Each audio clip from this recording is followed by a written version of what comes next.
Assalamualaikum warahmatullahi wabarakatuh. Sobat Kopi Tes rahimakumullah. Kopi di depan saya ini disebut dengan kopi tatungkui atau kopi tertelungkup. Bagaimana rasanya dan di mana teman-teman bisa mendapatkannya? Ayo temani saya jalan-jalan di vlog kopi pahit kita kali ini.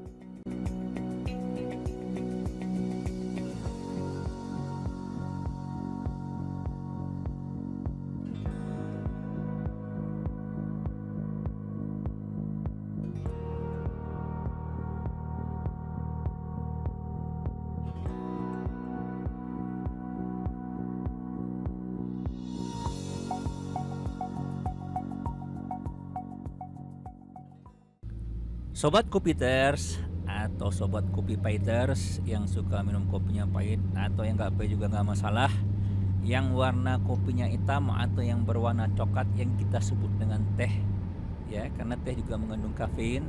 Kalau teman-teman belum ngopi, silahkan ngopi dulu sambil ikut jalan-jalan dengan saya di vlog kopi kita kali ini. Nah, sekarang ini saya sedang berada di kota Bukit Tinggi dan lagi dalam perjalanan menuju ke Padang. Saya akan kasih tahu rute perjalanan kita kepada sobat Kopiter semua. Saat ini kita sedang berada di Jalan Panorama. Dari sini kita menuju jembatan di dasar Ngare Sianok. Di sana kita berhenti sebentar. Kita akan terbangkan drone saya yang bernama Gigi ya. Kita akan terbangkan Gigi untuk mengambil view drone Ngare Sianok yang insya Allah luar biasa pemandangannya. Kemudian dari Ngare Sianok kita lewat Kota Gadang langsung ke Malala. Nah, di puncak Malala ini kita akan berhenti untuk minum apa yang disebut dengan kopi tertelungkup atau bahasa Minangnya kopi tatungkui. Di sana adalah akhir vlog kita, yang mana sesudah itu saya menuju ke Kota Padang.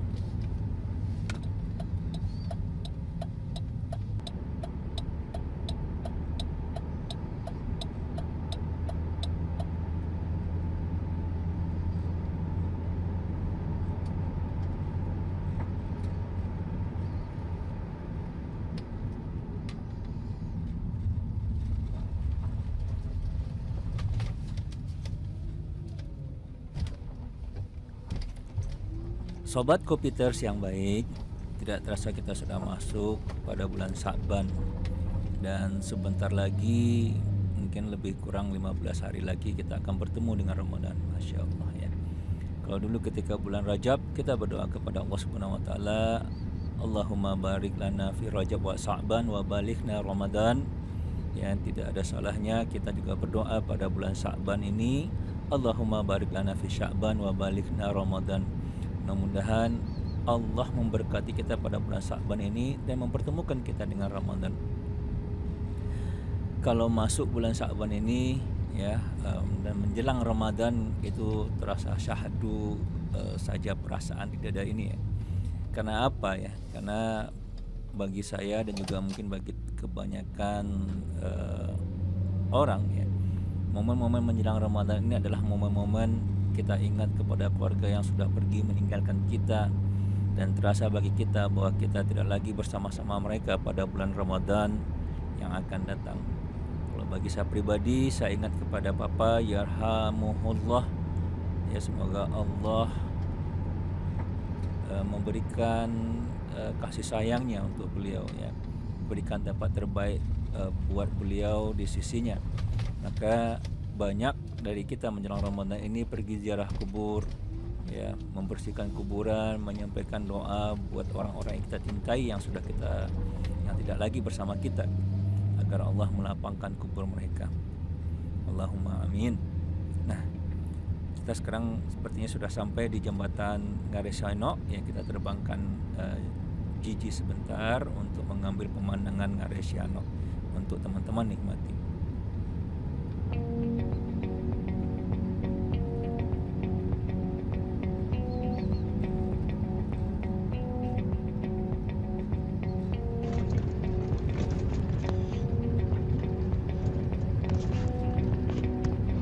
Just here ya. Just fly it for a while ya. Do you think so? Yeah.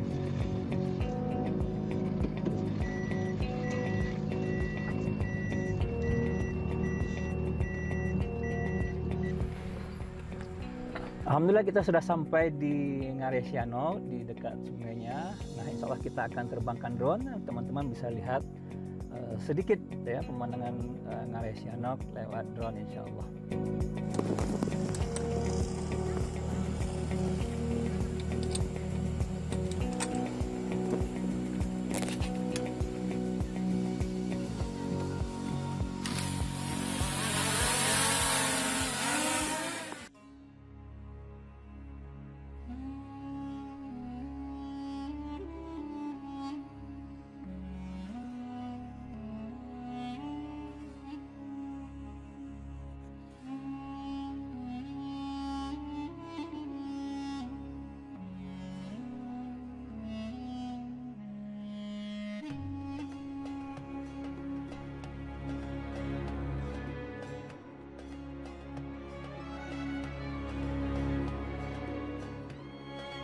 Sobat Kopiter sekalian, ya, yang akan jadi topik kita pada kali ini adalah marhaban ya Ramadan, ya, atau selamat datang ya Ramadan. Nah, marhaban itu artinya selamat datang, sama dengan kata-kata yang mungkin teman-teman sudah tahu, yaitu ahlan wa sahlan. Artinya juga selamat datang. Tetapi sobat, ya, para ulama menggunakan kata-kata marhaban bukan kata-kata ahlan wa sahlan untuk menyambut Ramadan. Kenapa? Karena ya ada perbedaan makna antara marhaban dengan ahlan wa sahlan walau artinya sama-sama selamat datang. Kata marhaban itu ya, itu digunakan untuk penyambutan terhadap tamu agung yang disambut dan diterima dengan dada yang lapang, penuh kegembiraan, serta dipersiapkan baginya ruangan yang luas untuk melakukan apa saja yang diinginkannya. Nah, sementara ahlan wa sahlan tidak seperti itu. Ya, bagaimana ilustrasinya? Saya kasih contoh. Misalkan saya bertemu dengan seseorang yang baru pertama kali datang ke kota saya, ya, ke kota Padang. Kebetulan saya bertemu dengannya di airport. Maka saya akan bilang kepadanya, ahlan wa sahlan ya fulan. Ya. Kemudian apa? Saya tinggalkan. Ya, nanti ketemu lagi misalkan. Ya. Berbeda kalau misalkan saya akan kedatangan tamu yang penting. Kenapa penting? Karena berhubungan dengan misalkan prospek bisnis saya. Dia ya mau menginvestasikan uangnya ke bisnis saya sebagai contoh. Karena dia berpengaruh. Wah, dia itu tamu agung yang sangat penting sekali. Maka ketika dia akan datang, maka saya akan siapkan kamar hotel yang paling bagus baginya. Kemudian saya akan bikin jadwal perjalanan tamu tersebut ya untuk saya layani ya agar hatinya senang. Dan ketika dia akan datang tuh saya tunggu-tunggu kedatangannya. Dan pas hari kedatangannya saya menjemput tamu tersebut di airport, lalu saya sambut dengan perkataan marhaban ya Tuan yang agung. Ya, seperti itu teman-teman. Nah, itulah perbedaannya antara marhaban dan ahlan wa sahlan. Dan Ramadan adalah bulan yang kita sambut dengan marhaban. Apa maknanya? Bulan yang harus kita sambut dengan adanya persiapan. Nah, pertanyaan teman-teman ya, apakah kita sudah mempersiapkan diri untuk bertemu bulan Ramadan yang notabene sebentar lagi nih, lebih kurang 2 minggu lagi? Atau sebenarnya kita tidak pernah mempersiapkan diri untuk bertemu Ramadan? Karena apa? Karena sebagian besar kita, yang itu terlihat dari fakta-fakta, menganggap Ramadan itu sama saja dengan tahun-tahun yang lalu. Tahun lalu juga Ramadan kok, ya gitu ya. Orang puasa kita juga puasa, kenapa sekarang ribut-ribut? Wah. Nah, dan itu fakta yang ada di masyarakat ya. Datang Ramadan ya samalah gitu ya.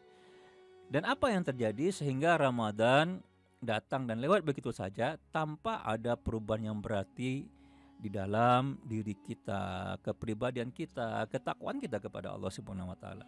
Sobat Kopiters ya, kenapa begitu penting Ramadan itu untuk kita?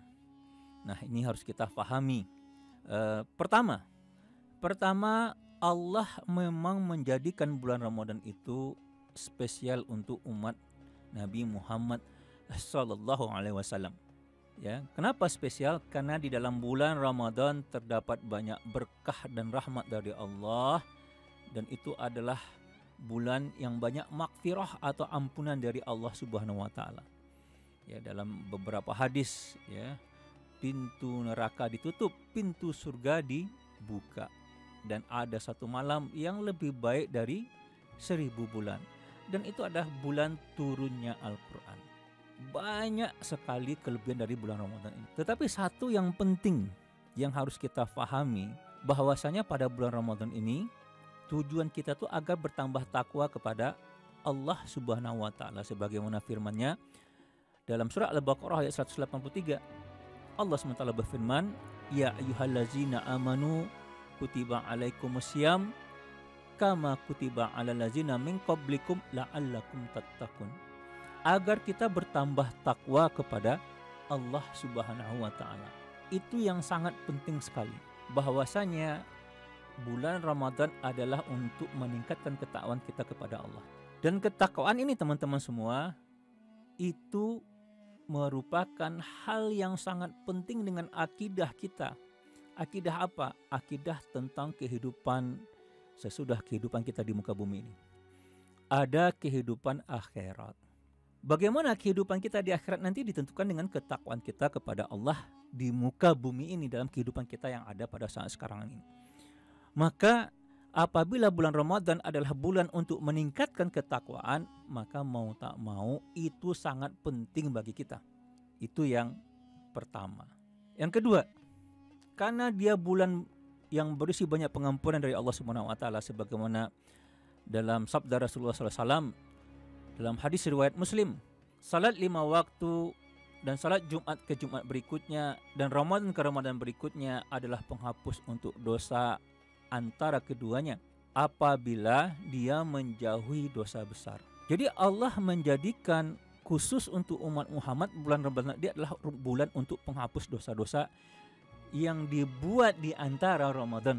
Rasulullah SAW bersabda dalam hadis riwayat Bukhari, barang siapa yang menegakkan Ramadan karena iman dan mengharapkan pahala, maka diampuni dosa-dosa yang telah lalu. Sama dengan bicara ketakwaan, apabila kita berbicara tentang pengampunan dosa, tentu ini menjadi suatu yang sangat penting bagi umat Islam. Karena apa? Balik lagi kepada akidah kita tentang kehidupan akhirat. Kita ada kehidupan lagi sesudah kita hidup di muka bumi ini. Kita dihadirkan Allah untuk diuji dengan perintah dan larangan.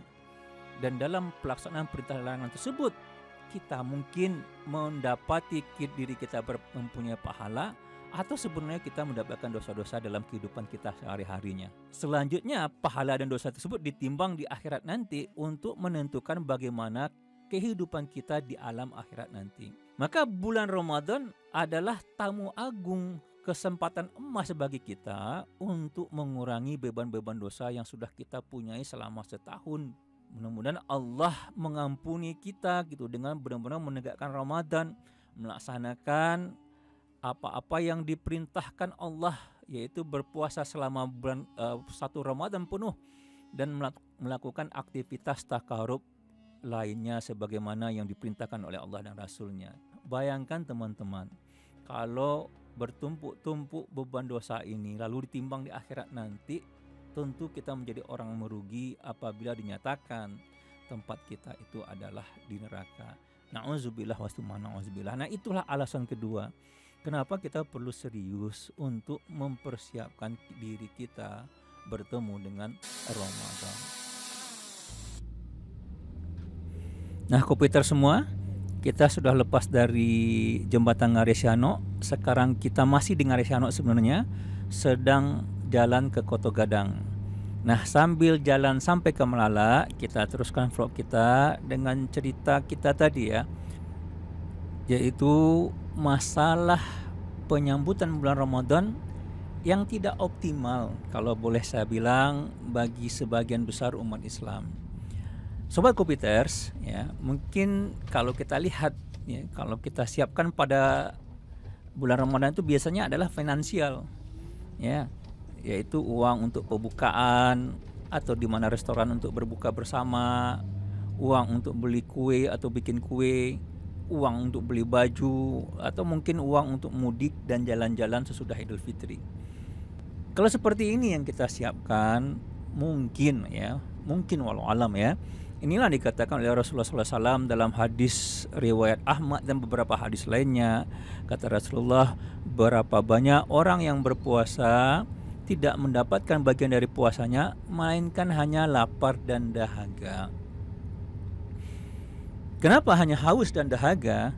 Karena semua yang kita siapkan itu sebenarnya tidak ada hubungannya dengan buah atau hasil dari berpuasa dan beribadah selama bulan Ramadan, yaitu adalah meningkatnya ketakwaan. Tetapi hal-hal itu kalau kita lihat menjadi hal yang signifikan di bulan Ramadan bagi sebagian besar kita. Contohnya harus ada pakaian baru ya, misalnya seperti itu. Kita melihat ada yang sedih gitu ya. Karena apa? Karena tidak bisa beli baju baru pada hari raya Idul Fitri. Ya gimana lagi ya kalau kita mau membahas itu gitu ya. Tetapi kalau menurut saya pribadi, untuk melihat apakah Ramadan itu tidak hanya mendapatkan lapar dan haus saja, kita bisa melihat apakah kita berbeda tingkat ketakwaannya sebelum dan sesudah Ramadan. Sebagai contoh, kalau sebelum Ramadan kita masih melakukan riba, maka lepas Ramadan kita berhenti mengambil riba. Nah, itu adalah tanda ketakwaan kita meningkat. Atau kalau sebelum Ramadan kita tuh tidak mau berdakwah, kita tidak peduli dengan keadaan umat, tetapi sesudah Ramadan kita ikut beramar ma'ruf nahi mungkar dan mendakwahkan Islam, itu adalah contoh meningkatnya ketakwaan kita. Atau paling kurang lah ya, terutama yang seumuran saya yang sudah setengah abad, coba tanya seberapa banyak ayat-ayat Al-Quran yang dibaca dalam salat yang dia mengerti artinya? Mungkin tidak banyak. Nah, kalau selama ini tidak paham apa yang kita baca, dengan masuknya Ramadan kita bertekad untuk memahami apa yang kita baca, maka sesudah Ramadan kita menjadi lebih khusyuk salatnya. Masya Allah, itu luar biasa. Nah Sobat Kopiters ya, untuk bisa mendapatkan hal seperti itu, maka seharusnya Ramadan itu sudah kita siapkan sejak dari bulan Rajab. Ketika kita Rajab masuk, kita sudah mempersiapkan mental, fisik, dan kebiasaan beribadah dan bertakarub, sehingga sampai bulan Ramadan hal itu menjadi kebiasaan bagi kita.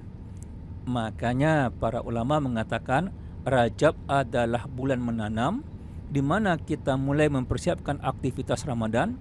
Kemudian Sya'ban bulan menyiram, di mana kita mulai membiasakan aktivitas-aktivitas takarub ilallah yang dilakukan pada bulan Ramadan, dan Ramadan bulan memanen. Maka kalau orang yang paham itu dia sudah membiasakan puasa sejak bulan Rajab. Yang mana apa? Bulan memanen, karena kebiasaan sudah ditanam bulan Rajab dan sampai bulan Sya'ban menjadikan kita menjadi khusyuk berpuasa dan bertakarub kepada Allah Ta'ala. Tapi bro Kopiters, sekarang kan sudah Sya'ban, sudah terlambat. Nah, belum terlambat teman-teman semua. Insya Allah masih ada 2 minggu lagi ya, lebih kurang, untuk kita mempersiapkan Ramadan. Kalau kita ingin Allah memberikan Ramadan yang terbaik bagi kita pada tahun ini ya, yang mana ini masih tahun pandemi Covid ya, Bro Kopiters, Bro Kopiters, ada 2 hal yang bisa kita lakukan untuk persiapan Ramadan ya. Jadi Ustadz Kopiters punya 2 hal. Yang pertama adalah berniat, yaitu menancapkan tekad untuk menjadikan Ramadan ini adalah Ramadan yang terbaik yang akan kita kerjakan. Jadikan tekad untuk mendapatkan peringkat takwa sebagaimana dijadikan oleh Allah Ta'ala ya, bagi orang-orang yang berpuasa di bulan Ramadan menjadi peringkat kita ya. Bagaimana Allah akan memberikan kita Ramadan ya, semua itu tergantung dari niat dan usaha yang sobat lakukan untuk mencapainya. Itu yang pertama. Jadi berniat, sebagaimana kata Rasulullah, innamal a'malu binniat. Yang kedua Sobat Kopiters adalah membuat perencanaan untuk Ramadan ini. Perencanaan kita buat itu adalah untuk 3 hal. Yang pertama, perencanaan Ramadan terbaik untuk diri kita sendiri secara pribadi. Yang kedua, perencanaan Ramadan terbaik untuk keluarga kita. Dan yang ketiga adalah perencanaan Ramadan terbaik untuk umat. Yang pertama, adalah perencanaan Ramadan terbaik untuk diri pribadi. Kita harus persiapkan daftar apa saja yang akan kita lakukan selama bulan Ramadan. Kita tahu bahwasanya bulan Ramadan adalah bulan dikabulkannya doa. Maka Sobat Kopiters bisa bikin daftar doa apa saja yang akan disampaikan setiap harinya di setiap salatnya di bulan Ramadan. Kalau kita mempunyai waktu 24 jam, rencanakan apa saja yang akan dilakukan dalam waktu 24 jam tersebut. Berapa jam untuk tidur, berapa jam untuk beribadah. Lalu kalau selama ini kita bekerja agak lama, ya bisa kita kurangi waktu kerjanya dan lebih difokuskan untuk beribadah. Bulan Ramadan kita tahu juga adalah bulan Al-Quran. Maka kita harus bikin rencana bagaimana kita membangun hubungan yang khusus dengan Al-Quran pada bulan Ramadan ini. Berapa kali kita akan membaca dan memahami Al-Quran dalam sehari.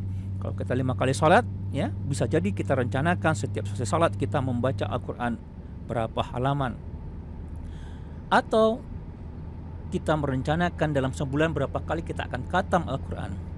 Nah, kalau tahun lalu kita sudah khatam Al-Quran, maka tahun ini bisa kita tingkatkan lagi dengan memahami maknanya atau memahami bahasa Arab sekalipun, ya, bahasa Arab Al-Quran. Nah, berikutnya juga kita tahu bahwasanya bulan Ramadan adalah bulan yang mana terdapat malam Lailatul Qadar.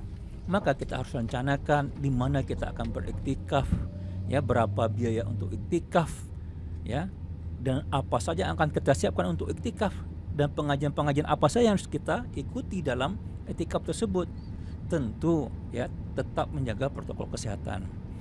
Nah, kalau memang itu yang kita inginkan Sobat Kopiters, marilah kita berdoa kepada Allah agar Allah menyampaikan kita kepada bulan Ramadan.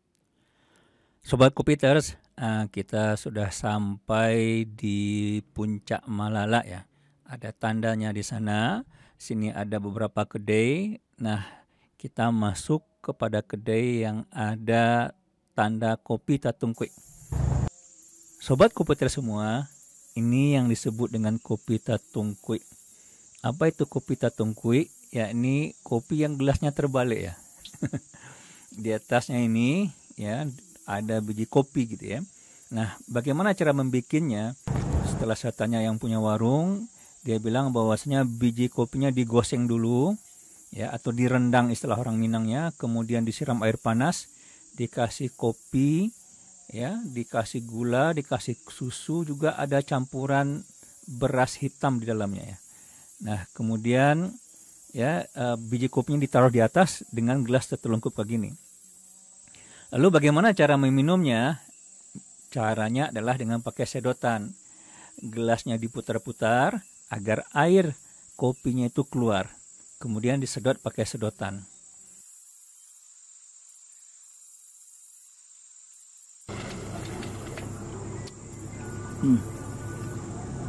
Ya, insyaallah. Bismillahirrahmanirrahim. Masya Allah, nikmat. Sedikit, ya, ya, digoyang, lalu keluar, lalu ada ketan juga dalamnya. Oh, Masya Allah. Nah, inilah kopi Tatungkui. Mudah-mudahan bisa melepaskan rasa penasaran Sobat Kopiters semua. Sobat Kopiters semua, kita tinggalkan saja tuh yang lagi minum kopi gitu, ya. Soalnya cara dia minum kopi bikin iri yang lagi ngedit video. Mari kita teruskan vlog kita sambil menikmati pemandangan drone Malala tentang perencanaan Ramadan terbaik untuk keluarga dan juga untuk umat. Yang kedua adalah perencanaan Ramadan yang terbaik untuk keluarga. Bagaimana Ramadan keluarga kita yang kita inginkan? Apakah kita akan membiarkan anak-anak kita menahan lapar dan haus tanpa mereka memahami makna kenapa mereka harus berpuasa? Ya, mungkin orang tua kita dulu terbiasa, ya, kalau misalkan berpuasa dikasih uang. Kita harus lebih meningkatkan kepada mereka bahwasanya puasa itu bukan mendapatkan nilai materi, tetapi nilainya itu adalah takarub kepada Allah Subhanahu wa taala. Nah, karena kita akan memberikan pemahaman kepada anak-anak kita, maka kita harus membuat perencanaan pengajian yang mana seluruh anggota keluarga kita bisa mengikutinya, sehingga mereka juga meningkatkan rasa takwanya kepada Allah Subhanahu wa taala. Nah, pada bulan Ramadan ini kita juga harus mengajarkan agar anak-anak kita menjadi orang-orang yang empati, pemurah. Maka kita juga bisa rencanakan bagaimana mereka berinfak di bulan Ramadan. Mungkin kita juga bisa bikin rencana bagaimana makan sahur bersama, berbuka bersama, ya, sambil memberikan pemahaman agama kepada keluarga kita. Dan yang ketiga, yang terakhir, Sobat Kopiters, adalah perencanaan Ramadan yang terbaik untuk umat. Sobat Kopiters, bulan Ramadan ini mengingatkan kita bahwa umat Islam adalah umat yang satu. Di seluruh dunia umat muslim melaksanakan ibadah yang sama, sama-sama berpuasa, sama-sama taraweh. Walaupun mereka berbeda suku, bangsa, dan bahasa, tetapi mereka sama dengan kita, sama-sama menangis, mengeluarkan air matanya di tengah sholat dan ketika berdoa kepada Allah Ta'ala, Allah yang satu. Oleh karena itu pada bulan Ramadan ini kita harus mempunyai kepedulian kepada saudara-saudara kita yang seiman, yang dalam kesulitan, yang kesusahan, dan yang dizolimi, apakah yang dekat atau yang jauh, seperti Kashmir, Suriah, atau Somalia. Oleh karena itu sobat semua, selain rasa kepedulian kita membantu saudara kita yang miskin dan fakir di bulan Ramadan, kita sebenarnya punya tanggung jawab untuk memikirkan bagaimana umat ini keluar dari kesulitan-kesulitan yang mereka alami. Maka caranya kita harus membantu mereka dengan menyuarakan pembelaan terhadap mereka. Mudah-mudahan Allah menjadikan umat ini kembali menjadi umat yang satu di bawah panji-panji Rasul-Nya. Terakhir, Kopiters yang saya cintai karena Allah, Ramadan akan kita temui sebentar lagi. Mari kita sambut bulan yang penuh mulia ini dengan gembira, karena ini adalah bulan yang diberkahi, bulan yang mana pintu-pintu surga dibuka dan pintu-pintu neraka ditutup, dan setan-setan dibelenggu, dan Allah memberikan ampunannya kepada kita. Mari kita sambut sobat Ramadan dengan hati penuh gembira.